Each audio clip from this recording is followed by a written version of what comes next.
Here's how you can disable double tap on and off on your Android phone. So to begin with, open up settings on your device. This is where the interface is going to take you. Here, what you want to do is simply swipe down and look for advanced features. As you go to the advanced feature, you could find a lot of options underneath. Simply go to motions and gestures. Now you have motion and gesture page right over here. You could see a lot of options, right? So right in the second screen, you could see double tap to turn on screen.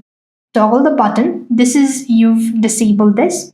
And if you want to turn it on, toggle the button when it turns blue. This means that you've turned on. You also have double tap to turn off screen. If you want to do this to turn off your screen, you could toggle the button. Now that is currently on. But if you want to disable it, simply toggle the button. So now you could just go ahead and do this. And in order to test whether this has been applied or not, you could go to the very home page, turn off the button, and you could double tap onto your screen, and this way you have successfully turned it off.